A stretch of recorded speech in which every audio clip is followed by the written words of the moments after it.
അപ്പോൾ എല്ലാവർക്കും നമസ്കാരം. എൻ്റെ പേര് റോഷൻ റജി. ഞാൻ ഒന്ന് രണ്ട് കാര്യങ്ങൾ നിങ്ങളുടെ മുമ്പിലേക്ക് ചർച്ച ചെയ്യാനായിട്ടാണ് ഇപ്പം ഈ വീഡിയോ ചെയ്യുന്നത്. അതായത് അതെങ്ങനെ എന്നെ ബാധിക്കുന്നു, അല്ലെങ്കിൽ ഞാൻ എന്തിനാണ് ഇപ്പം ഇങ്ങനെ ഒരു വീഡിയോ ചെയ്യുന്നതെന്നൊക്കെ ഉള്ളത് ഞാൻ വഴിയെ പറയാം. ഒന്നെന്ന് പറയുക, സോഷ്യൽ മീഡിയയുടെ ഇപ്പോൾ ഒരു കടന്നുകയറ്റം. അവർക്ക് ആരുടെ അടുക്കൽ എന്ത് വേണമെങ്കിലും ഏത് സമയത്ത് വേണമെങ്കിലും ചോദിക്കാം, എവിടെ വേണമെങ്കിലും കയറി ചെല്ലാം എന്നുള്ളൊരു രീതിയിലാണ് ഇപ്പോഴത്തെ കാര്യങ്ങൾ പോകുന്നത്. അപ്പോൾ അതിനെക്കുറിച്ച് ചർച്ച ചെയ്യുമ്പം തന്നെ സംസാരിക്കേണ്ട ഒരു കാര്യമാണ്. ഇപ്പം വരുന്ന തിയേറ്ററിലാണെങ്കിലും പലയിടത്താണെങ്കിലും നമ്മൾ കാണാനുള്ളതാണ്. ഇവരുടെയൊക്കെ മുമ്പിലോട്ട് ചോദ്യം ചോദിച്ച് ചെല്ലുന്ന ടൈമിൽ ഇവർ ഏത് രീതിയിലാണ് പല ലേഡീസിൻ്റെയും അല്ലെങ്കിൽ പല സ്ത്രീകളുടെയും മുമ്പിലേക്ക് ഏത് രീതിയിലാണ് ഇവർ ക്യാമറ കൊണ്ട് ചെല്ലുന്നത്, ഏത് ആംഗിളിലാണ് പിടിക്കുന്നതെന്നെല്ലാം നമ്മൾ കാണുന്നതാണ്. അതിനെക്കുറിച്ച് കുറേ ആൾക്കാരും പലയിടത്തും പറഞ്ഞിട്ടുണ്ട്. അപ്പം അത് കൂടാതെ ഞാൻ ഇപ്പോൾ റീസെൻ്റ്ലി ഒരു വീഡിയോ കാണാൻ ഇടയായി. നമ്മുടെ ഗോകുൽ സുരേഷിൻ്റെ അടുക്കലേക്ക് ഒരു ഓൺലൈൻ ചാനൽ എന്നൊരു ചോദ്യം ചോദിക്കുന്നു. ആ ചോദ്യം മോശമാണെന്നല്ല ഞാൻ പറയുന്നത്. അപ്പോൾ ഗോകുൽ സുരേഷ് മറുപടി പറയുന്നു, ഞാൻ പാപ്പരാസികൾക്ക് മറുപടി നൽകാറില്ല, ടാഗുള്ള ആൾക്കാർക്ക് മറുപടി നൽകാറുള്ളൂ. നിങ്ങൾ പറയുന്നൊരു കാര്യത്തിനെ ഇത്രയായിട്ട് വളച്ചൊടിച്ച് അതിന് 10 ഹെഡ്ലൈൻ ഇട്ട് നിങ്ങൾ വിൽക്കുന്നതാണ്. അതുകൊണ്ട് ഞാൻ ഇങ്ങനത്തെ ചാനലുകൾക്ക് മറുപടി നൽകാറില്ല എന്ന് ഗോകുൽ സുരേഷ് പറയുന്നുണ്ട്. ഗോകുൽ സുരേഷ് ആ ഒരു വീഡിയോയിൽ പറയുന്നതിന് കമൻറ്റ് സെക്ഷനിൽ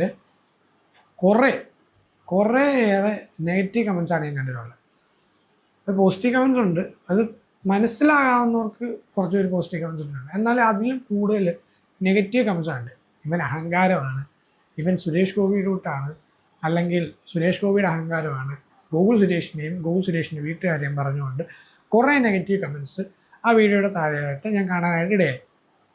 ഞാൻ ചോദിക്കുന്നത്, അതിനകത്ത് എവിടെയാണ് അഹങ്കാരം, എന്താണ് ആ പറയുന്നതിനകത്ത് തെറ്റ്? ആൾ പറയുന്നത് വളരെ കൃത്യമായിട്ടുള്ളൊരു കാര്യമാണ്. അതായത് ആൾ അനുഭവിക്കുന്ന കുറച്ച് കാര്യങ്ങളുണ്ട്. കാരണം ഞാൻ റീസെൻ്റ്ലി ഗോകുൽ സുരേഷിനെ വിളിക്കാനായിട്ട് ഇടയായിരുന്നു. ഞാൻ ഒരു interview and podcast channel conduct ചെയ്യുന്നുണ്ട്. അപ്പോൾ അതിലേക്ക് ഇൻവൈറ്റ് ചെയ്യാനായിട്ടാണ് ഞാൻ ഗോകുൽ സുരേഷിനെ ആദ്യമായിട്ട് വിളിക്കുന്നത്. ഞാൻ അന്നാണ് ഗോകുൽ സുരേഷിനെ വിളിക്കുന്നത്. ആ ടൈമിൽ ആൾ ഇതേപോലെ സോഷ്യൽ മീഡിയയുടെ ഓൺലൈൻ മീഡിയാസിൻ്റെ കുറച്ച് കാര്യങ്ങൾ പറയാനായിട്ടുണ്ട്. ഇപ്പം എല്ലാവർക്കും അറിയാം, മാധവ് സുരേഷ് എന്ന് പറയുന്ന ഒരാളിനെ ഓൺലൈനിൽ എന്തുമാത്രം ആൾക്കാർ വലിച്ചു കയറുന്നുണ്ടെന്നുള്ളത്. ആൾ റീസെൻ്റ്ലി ഇപ്പം നമുക്ക് മുമ്പിലേക്ക് എത്തിയതേ ഉള്ളൂ. ആ ആളിനെ എന്തുമാത്രം ഓരോ ആൾക്കാർ വലിച്ചു കയറുന്നുണ്ട്. അപ്പോൾ ഗോകുൽ സുരേഷ് എന്ന് പറയുന്ന വ്യക്തിക്ക് ആളെൻ്റെ അടുത്ത് പറഞ്ഞ കുറച്ച് കാര്യങ്ങളുണ്ട്. അതായത് എൻ്റെ അനിയനെ എന്തുമാത്രം ഇപ്പോൾ സോഷ്യൽ മീഡിയയിലിട്ട് ഓരോ ആൾക്കാർ വലിച്ചു കയറുന്നു. ഞാൻ അതിനെതിരെ പറഞ്ഞു. അതായത് അതിനെതിരെ പറഞ്ഞെന്ന് പറഞ്ഞാൽ ആ ഒരു രീതിയിലുള്ള ഇൻ്റർവ്യൂസോ പോഡ്കാസ്റ്റോ ഒന്നും അല്ല നമ്മൾ കണ്ടക്ട് ചെയ്യുന്നത് എന്നുള്ള രീതിയിൽ പറഞ്ഞു. അപ്പോൾ പല ഇൻ്റർവ്യൂ ചാനലുകളും ആളെൻ്റെ അടുത്ത് പറഞ്ഞ അവർക്ക് വേണ്ടുന്ന രീതിയിൽ ചോദ്യങ്ങൾ ചോദിച്ച് അതിൽ നിന്ന് ഒരു സംഭവം കിട്ടുമെന്നറിഞ്ഞ് അതിനെ ഒരു ബൈറ്റാക്കി അതിനെ റീച്ചിനും വ്യൂസിനും വേണ്ടി ഇടുത്ത് വിൽക്കുന്നൊരു സംഭവം. അത് സത്യം പറഞ്ഞാൽ ശരിയാണ്. അതാണ് ഞാൻ ആദ്യം പറഞ്ഞത്. ഞാനിതെങ്ങനെ എന്നെ അഫക്റ്റ് ചെയ്യുന്നു എന്നുള്ളൊരു കാര്യം കൂടെ പറയാം. അതായത് ഇപ്പം ഞാൻ മാത്രമല്ല, കുറേ ആൾക്കാർ പോഡ്കാസ്റ്റ് ചാനൽസ്, ഇൻ്റർവ്യൂ ചാനൽസ് എല്ലാം ഡീസൻ്റായിട്ട് കണ്ടക്ട് ചെയ്യുന്നുണ്ട്. ഡീസൻ്റായിട്ട് കണ്ടക്ട് ചെയ്യുന്നത് ഞാൻ ഉദ്ദേശിക്കുന്ന ക്വാളിറ്റിയോ സംഭവങ്ങളോ ഒന്നുമല്ല. നമ്മളൊരാളെ വിളിച്ചു വരുത്തുമ്പോൾ ആ വിളിച്ചു വരുത്തുന്ന ആൾ നമ്മുടെ ഗസ്റ്റാണ്. ആ ഒരു ഗസ്റ്റിനെ നമ്മൾ വിളിച്ചു വരുത്തി ആ ആളിനെ നമ്മുടെ മുമ്പിലിട്ട് അവരിൽ നിന്ന് വേണ്ടാത്തതും വേണമെന്നും ഒക്കെ ചോദിച്ച് അതിനെ ഒരു ബൈറ്റാക്കി എടുത്ത് ആ ഒരു പർട്ടിക്കുലർ സാധനം മാത്രം സോഷ്യൽ മീഡിയയിലിട്ട് അയാളെ വലിച്ചു കയറുന്നൊരു പ്രവണത. അത് തന്നെ മാധവ് സുരേഷിൻ്റെ ഇൻ്റർവ്യൂസിൽ നടന്നിട്ടുണ്ട്. ആ ഒരു കാര്യത്തെക്കുറിച്ചാണ് ഗോകുൽ സുരേഷിൻ്റെ അടുത്ത് സംസാരിച്ചിരുന്നത്. അപ്പോൾ അതിനെക്കുറിച്ച് ഞാൻ ഗോകുൽ സുരേഷിൻ്റെ അടുത്ത് സംസാരിച്ചു. ആൾക്ക് നമ്മുടെ ചാനൽ എങ്ങനെയാണെന്ന് മനസ്സിലായി. അതിനെക്കുറിച്ചൊക്കെ നമ്മൾ സംസാരിക്കാനായിട്ടിടയായിരുന്നു. അപ്പോൾ എന്താണെന്ന് വെച്ചാൽ ഇപ്പോൾ ഇത് കറൻ്റ്ലി പോഡ്കാസ്റ്റും അല്ലെങ്കിൽ ഇൻ്റർവ്യൂസും ഒന്നും ഒരു ഫെയിമും ഇല്ല, ഒരു ബന്ധവും ഇല്ലാണ്ട് കണ്ടക്ട് ചെയ്ത് വരുന്നവർക്ക് ഇതൊരു വന്നടിയായിരിക്കും. കാരണം അവർക്ക് ഇപ്പോൾ അവരൊരു സെലിബ്രിറ്റീസിനെ നോക്കുന്നുണ്ട്, അല്ലെങ്കിൽ ഒരു സെലിബ്രിറ്റിയെ കോൺടാക്ട് ചെയ്യുന്നുണ്ട്. അപ്പോൾ അവരെ കോൺടാക്ട് ചെയ്യുമ്പോൾ പല ആൾക്കാരും ഇപ്പോൾ ഇൻ്റർവ്യൂ ചെയ്യുന്നില്ല, അല്ലെങ്കിൽ ഇപ്പോൾ ഒരു പോഡ്കാസ്റ്റ് കൊടുക്കുന്നില്ല. അതിൻ്റെ ഒരു മെയിൻ റീസൺ എന്ന് പറഞ്ഞാൽ അവർക്ക് ഇങ്ങനെയുള്ളൊരു സംഭവം അല്ലെങ്കിൽ സൈബർ ബുള്ളിങ് പേടിച്ചിട്ടാണ്. ഇതിപ്പോൾ ഗോകുൽ സുരേഷിൻ്റെ മാധവ് സുരേഷിൻ്റെ കേസ് മാത്രമല്ല ഞാൻ പറയുന്നത്, പല ആൾക്കാർ. കാരണം ഞാൻ കോൺടാക്ട് ചെയ്തതിനകത്ത് സെലിബ്രിറ്റീസിൻ്റെ കേസസാണ് ഞാൻ പറയുന്നത്. അങ്ങനത്തെ പല ആൾക്കാരുമായിട്ട് ഞാൻ സംസാരിച്ച്, ഞാൻ ഡീപ്പായിട്ട് കുറേ നേരം ഇരുന്ന് സംസാരിച്ചിട്ടുള്ള കുറേ ഇൻ്റർവ്യൂസ് ഉണ്ട്. അപ്പോൾ അവരുടെ എല്ലാം മെയിനായിട്ടുള്ളൊരു പ്രശ്നമാണ് ഇപ്പോൾ കറൻ്റ്ലി നടന്നു വന്നിരിക്കുന്ന നെഗറ്റീവായിട്ട് ഒരു സാധനത്തിന് സെല്ല് ചെയ്യുക. അതായത് നെഗറ്റീവായിട്ട് തമ്നെയിലിടുക, അല്ലെങ്കിൽ അവർ പറയുന്നതിനെ തെറ്റായിട്ട് വ്യാഖ്യാനിച്ചുകൊണ്ട് അതിനെ ഒരു ബൈറ്റാക്കിയിട്ട് അതിനകത്തുനിന്ന് റീച്ച് ഉണ്ടാക്കാൻ നോക്കുക. ഇപ്പോൾ ഒരു ഉദാഹരണം പറയുകയാണെങ്കിൽ, ഇപ്പം ഞാൻ ഓൾറെഡി പറഞ്ഞു ഗോകുൽ സുരേഷിൻ്റെ ഈ ഒരു കാര്യം പറഞ്ഞതിൻ്റെ കമൻറ്റ് സെക്ഷനിൽ ഗോകുൽ സുരേഷിനെയും സുരേഷ് ഗോപിനെയും ഒക്കെ പറഞ്ഞുകൊണ്ട് നെഗറ്റീവ് കമൻസ് ഉണ്ട്. ഞാൻ ചോദിക്കട്ടെ, ഇപ്പോൾ ഈ സുരേഷ് ഗോപിനെ ആണെങ്കിലും എന്തർത്ഥത്തിലാണ് അഹങ്കാരി അല്ലെങ്കിൽ ആ ഒരു രീതിയിൽ പറയുന്നത്? പക്ഷേ നമുക്കെല്ലാവർക്കും ഒരു തോന്നലുണ്ട്. അതായത് നമുക്കെല്ലാവർക്കും അറിയാവുന്ന ഒരു സുരേഷ് ഗോപി എന്ന് പറയുന്നത് സൂപ്പർ സ്റ്റാർ സുരേഷ് ഗോപി, അല്ലെങ്കിൽ നമ്മൾ നേരത്തെ പണ്ടുള്ള സുരേഷ് ഗോപിയെ കണ്ടിരിക്കുന്ന കുറേ ആളുകൾക്ക് നല്ല കാര്യങ്ങൾ ചെയ്യുന്നു, അല്ലെങ്കിൽ ഒരാൾക്കൊരു എന്താ പറയുക ഒരു മോശം അവസ്ഥയുണ്ടെങ്കിൽ ആൾ ഫിനാൻഷ്യലി ആണെങ്കിൽ ഹെൽപ്പ് ചെയ്യുന്നു, കോടീശ്വരനിലൂടെയൊക്കെ ആണെങ്കിലും നമ്മൾ സുരേഷ് ഗോപിനെ അങ്ങനെയാണ് കണ്ടിട്ടുള്ളത്. എന്നാൽ കൂടുതലും ആൾക്കാർ പറയുന്നത് ഇലക്ഷന് ശേഷം സുരേഷ് ഗോപി ആകപ്പാടെ മാറിപ്പോയി.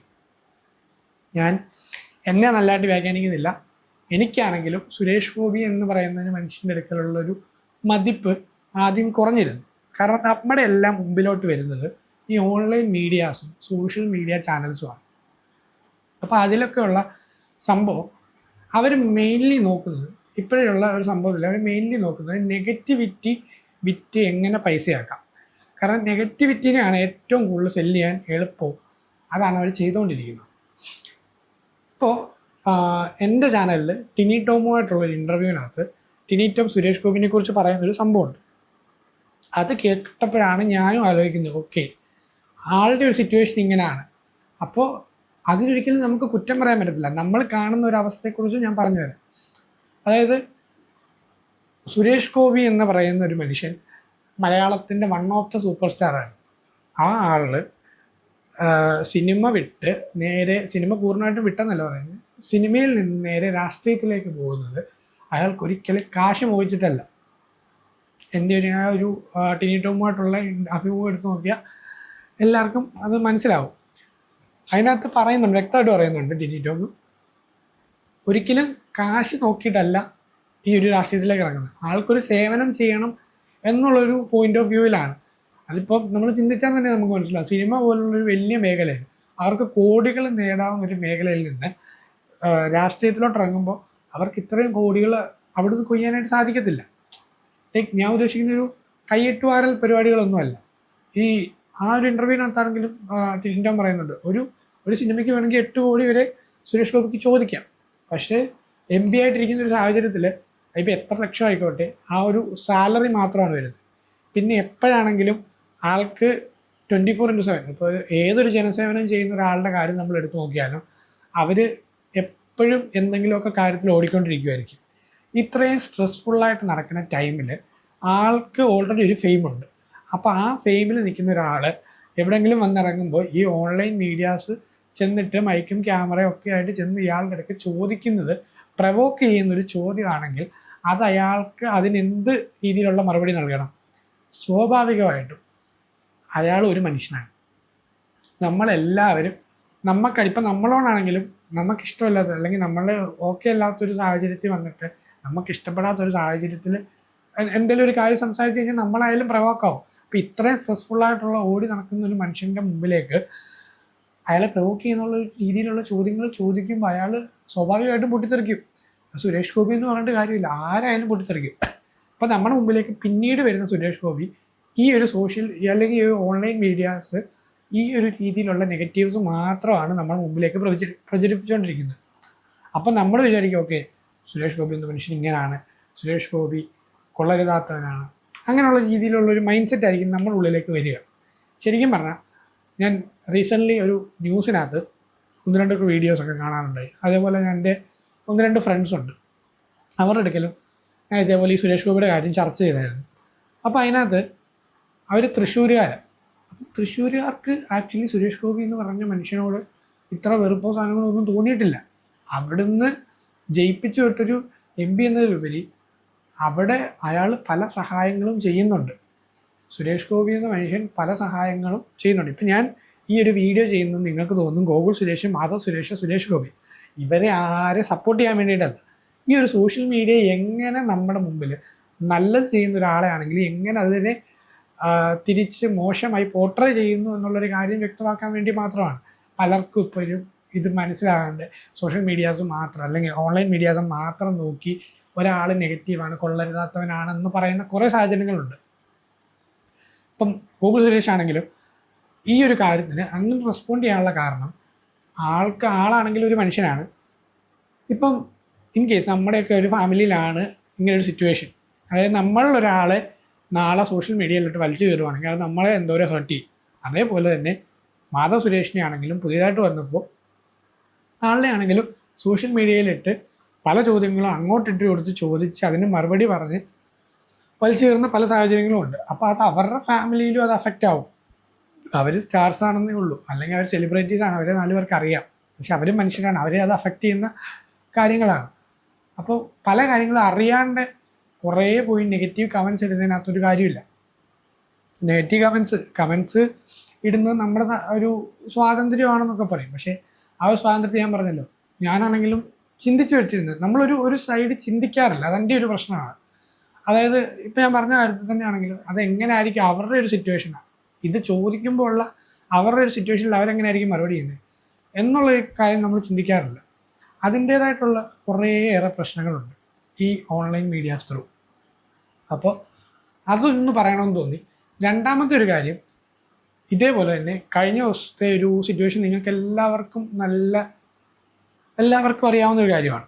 അതായത് എൻ്റെ ചാനലിൽ നിന്ന് പോയിട്ടുള്ളൊരു ഇൻ്റർവ്യൂവിനകത്ത്, അതായത് ടിനി ടോമുമായിട്ടുള്ളൊരു ഇൻ്റർവ്യൂവിനകത്ത് പ്രേം നസീറിനെ കുറിച്ച് പറയുന്ന ഒരു ഭാഗമുണ്ട്. അതിന് ടിനി ടോമിനെ സോഷ്യൽ മീഡിയയിലിട്ട് എന്തോരം വലിച്ചു കയറാമോ അതിനുള്ളതെല്ലാം ചെയ്തു വെച്ചിട്ടുണ്ട്. അതായത് പ്രമുഖ മീഡിയ ചാനൽസുകൾ ഉൾപ്പെടെ എല്ലാവരും സത്യാവസ്ഥ അറിയാണ്ട് ആ ഒരു ടിനി ടോം എന്ന് പറഞ്ഞ മനുഷ്യനെ വലിച്ചു കയറുന്നൊരു സാഹചര്യം ഉണ്ടായി. എനിക്ക് അന്ന് എൻ്റെ ചാനലിൽ നിന്നാണ് പോയത്. അപ്പോൾ എനിക്കതിൻ്റെ സത്യാവസ്ഥ അറിയാം. എനിക്ക് അന്നൊരു വീഡിയോ ചെയ്യണമെന്ന് ആക്ച്വലി ഉണ്ടായിരുന്നു.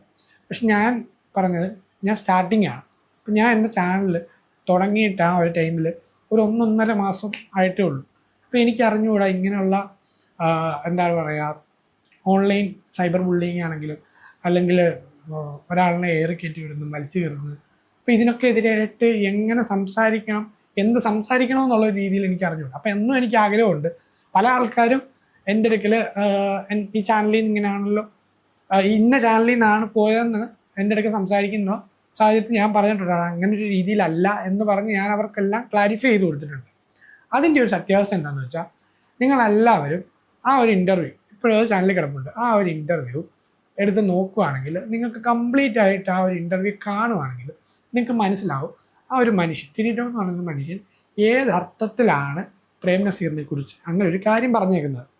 ശരിയാണ്, പ്രേം നസീറിനെ കുറിച്ച് നടക്കാത്ത ഒരു കാര്യമാണ് അവിടെ പറഞ്ഞതെങ്കിലും ആരെങ്കിലും പറഞ്ഞ് മനസ്സിലാക്കിയ ഒരു കാര്യമാണ് അവിടെ വന്ന് ഷെയർ ചെയ്തത് എന്ന് നമുക്ക് വളരെ വ്യക്തമായിട്ട് മനസ്സിലാവും.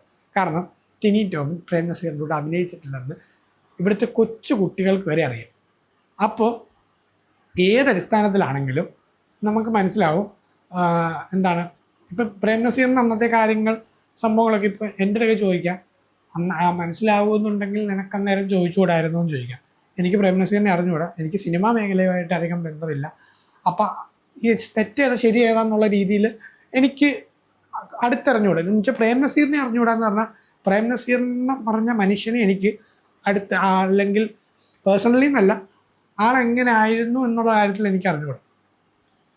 അപ്പോൾ അതിനകത്ത് ആൾ പറയുന്നൊരു സംഭവം എന്താണെന്ന് വെച്ചാൽ, നമ്മളെങ്ങനെ ആയിരിക്കണം ഒരു മനുഷ്യൻ, അല്ലെങ്കിൽ എങ്ങനെ ഒരു മനുഷ്യന് സ്റ്റാർഡം വന്നാൽ അതിനെ എങ്ങനെ ഹോൾഡ് ചെയ്യണം, അതിനെ മാത്രം ഡിപ്പെൻഡ് ചെയ്ത് ജീവിക്കരുത്. ഇപ്പം ഒരാൾക്ക് സ്റ്റാർഡം വന്നു കഴിഞ്ഞാൽ നാളെ ആളുടെ സ്റ്റാർഡം പോയാലും നമ്മൾ അവിടെ തകർന്നു പോകരുത്, അതിനെ കോമ്പീറ്റ് ചെയ്ത് അവിടെ നമുക്ക് മുന്നേറാനായിട്ട് സാധിക്കണം എന്നുള്ളൊരു മെസ്സേജാണ് അവിടെ ആൾ കൊടുക്കുന്നത്.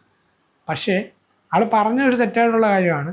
അതിനെതിരായിട്ട് കുറേ വലിച്ചു കീറലും പരിപാടികളൊക്കെ വന്നു. ആ സംഭവം അത് മാത്രമായിട്ട് കുത്തിപ്പൊക്കിയതും വ്യക്തിവൈരാഗ്യത്തിൻ്റെ പുറത്ത് ചെയ്ത കുറച്ച് പരിപാടികളാണെന്നും എനിക്ക് നല്ലോണം അറിയാം. അത് എനിക്കും ടിനി ടോമി ചേട്ടനാണെങ്കിലും ഞങ്ങൾ ഇതിന് ശേഷമാണെങ്കിലും സംസാരിച്ചായിരുന്നു. അപ്പം ഞങ്ങൾക്കാണെങ്കിലും വളരെ വ്യക്തമായിട്ടറിയാം ഇത് വ്യക്തിപരമായിട്ടുള്ള ചില കാരണത്തിൻ്റെ പുറത്ത് ആ ഒരു പർട്ടിക്കുലർ ഇൻ്റർവ്യൂ വേണ്ട, ആ ഒരു പർട്ടിക്കുലർ ബൈറ്റ് മാത്രം കുത്തിപ്പൊക്കി അതിനായിട്ട് മാത്രം വലിച്ചു കീറിയൊരു സംഭവമാണെന്ന് വളരെ വ്യക്തമായിട്ട് അറിയാം. എന്നാൽ അതിനുശേഷം ഞാനും ടിനി ടോമി ചേട്ടനുമായിട്ട് സംസാരിച്ചു. ആള് ഇതിനെതിരെയായിട്ട് ഒരു വീഡിയോ ചെയ്യാമെന്ന് പറഞ്ഞു. അങ്ങനെ ചെയ്തു. അപ്പോൾ അതിനു മുമ്പ് വരെ ഓക്കെ ഞാൻ സമ്മതിക്കുന്നു, ആൾ തെറ്റായിട്ടൊരു കാര്യം പറഞ്ഞു. ഇപ്പം നിങ്ങൾക്ക് എല്ലാവർക്കും അറിയാം, പ്രേം നസീർ എന്ന് പറയുന്ന ഒരു ലെജൻഡിനെ പറ്റി തെറ്റായിട്ടൊരു കാര്യം പറഞ്ഞു. അതിനെ ചോദ്യം ചെയ്തും വലിച്ചു കീറിയും ഒക്കെ പല സംഭവങ്ങൾ ചെയ്തു. എന്നാൽ ആൾ ഇതിനെതിരെ മാപ്പ് പറയുന്നൊരു സിറ്റുവേഷനുണ്ട്. ആൾ ഇതിന് ശേഷം ഒരു വീഡിയോ ചെയ്തു. ഈ മാപ്പ് പറയുന്നൊരു വീഡിയോയിൽ ആൾക്കാർ വലിച്ചു കീറുകയാണ് ചെയ്തത്. അതായത് ഇതിനെയും കൂടെ കൂട്ടിക്കുഴച്ച് പോലെ ടിനി ടോമിനെ മിമിക്രി ചെയ്യാൻ അറിഞ്ഞുകൂടാ, അല്ലെങ്കിൽ അതിന് ഏതൊക്കെ ചാനൽസാണ്, ആരൊക്കെയാണ്, എന്തൊക്കെയാണ് പറഞ്ഞതെന്ന് ഞാൻ പറയുന്നില്ല. പല കാര്യങ്ങളും ഏത് രീതിയിലാണ് ഓരോ ആൾക്കാർ എടുക്കുന്നതെന്നുള്ളൊരു സംഭവമാണ്. എന്ന് വെച്ചാൽ മാപ്പ് പറഞ്ഞതിന് ശേഷവും ആ ആളിനെ മാപ്പ് പറഞ്ഞു, ഇങ്ങനൊരു സംഭവമൊക്കെ വാവിട്ട കാര്യം, അറിയാൻ വയ്യാത്തൊരു കാര്യം എവിടെയെങ്കിലും പോയി പറഞ്ഞിട്ടാണോ എന്നും പറഞ്ഞ് മാപ്പ് പറഞ്ഞതിന് ശേഷം ആ ഒരു മനുഷ്യനെ വലിച്ചു കയറുന്നൊരു പ്രവണതയായിരുന്നു അന്നുണ്ടായത്. അപ്പോൾ അന്ന് എനിക്ക് ഈ ഒരു സംഭവത്തിനെ കുറിച്ചാണെങ്കിൽ ഒരു വീഡിയോ ചെയ്യാനായിട്ട് പറ്റിയില്ല.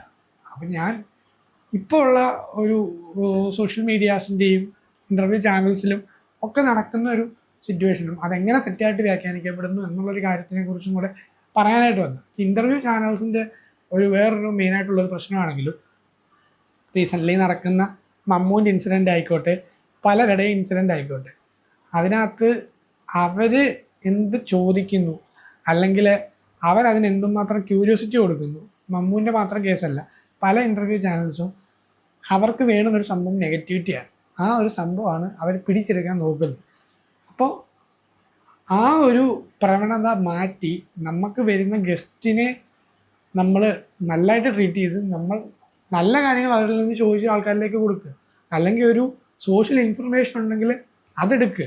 ഇത് എഡിറ്റിംഗ് ടേബിളിലോട്ട് പോകുമ്പോൾ ആൾക്കാർക്കെല്ലാം അറിയാമല്ലോ ഇതൊരു ഇങ്ങനെ കോൺട്രവേഴ്സി ആകുന്നൊരു സംഭവമാണ്, അല്ലെങ്കിൽ ഇത് ഒരാളിനെ നെഗറ്റീവായിട്ട് ബാധിക്കുന്ന സംഭവമാണെന്ന് അവർ വളരെ വ്യക്തമായിട്ട് മനസ്സിലാക്കിയിട്ടായിരിക്കും ഈ സാധനം സോഷ്യൽ മീഡിയയിലേക്ക് പോസ്റ്റ് ചെയ്യുന്നത്. ആ ടൈമിൽ എന്തുകൊണ്ട് ഇത് കട്ട് ചെയ്യുന്നില്ല? അപ്പോൾ വേണ്ടുന്നത് നെഗറ്റിവിറ്റിയാണ്. നെഗറ്റിവിറ്റി ആയിട്ടുള്ള തംബ്നെയിൽസും നെഗറ്റിവിറ്റിയും പ്രചരിപ്പിച്ചുകൊണ്ട് മാത്രമാണ് ഇപ്പോഴത്തെ ഓൺലൈൻ മീഡിയാസും പല ഇൻ്റർവ്യൂ ചാനൽസ്, എല്ലാ ഇൻ്റർവ്യൂ ചാനൽസും ഞാൻ പറയുന്നില്ല, കാരണം ഞാനും ഒരു ഇൻ്റർവ്യൂവും പോഡ്കാസ്റ്റും ചാനലും കണ്ടക്ട് ചെയ്യുന്ന ഒരാളാണ്. അതേപോലെ പല നല്ല ഇൻ്റർവ്യൂ പോഡ്കാസ്റ്റ് ചാനൽസ് കണ്ടക്ട് ചെയ്യുന്ന, ലക്ഷങ്ങൾ ഫോളോ ചെയ്യുന്ന സബ്സ്ക്രൈബേഴ്സും ഫോളോവേഴ്സും ഉള്ള പല അക്കൗണ്ട്സും എനിക്കറിയാം. അതുകൊണ്ട് എല്ലാവരും അടച്ചല്ല, പക്ഷേ കുറേ ചാനൽസുകൾ ഇങ്ങനത്തെ കുറേ പ്രവണത കാണിക്കുന്നുണ്ട്. അതെല്ലാവരെയും അഫക്റ്റ് ചെയ്യും. അതുകൊണ്ട് മാത്രമാണ് ഞാനിപ്പോൾ ഇങ്ങനൊരു വീഡിയോ ചെയ്യാൻ കാരണം. അപ്പോൾ നിങ്ങളുടെ അഭിപ്രായങ്ങൾ എന്തൊക്കെയാണെന്ന് നിങ്ങളും കൂടെ കമൻറ്റ് ബോക്സിൽ രേഖപ്പെടുത്തുക. അപ്പോൾ ഈ ഒരു കാര്യം പറയാനായിട്ടാണ് ഞാൻ വന്നത്. ഞാൻ ഇതിനു മുമ്പ് ഇങ്ങനെ വീഡിയോ ഒന്നും ചെയ്ത് പരിചയമൊന്നും എനിക്കില്ല. അപ്പോൾ എങ്ങനെ റിയാക്ട് ചെയ്യണം, റിയാക്ട് ചെയ്തതിനകത്ത് എന്തെങ്കിലും തെറ്റുണ്ടോ എന്താണേലും നിങ്ങൾ കമൻറ്റ് ബോക്സിൽ ഇത് രേഖപ്പെടുത്തുക. അപ്പം നന്ദി.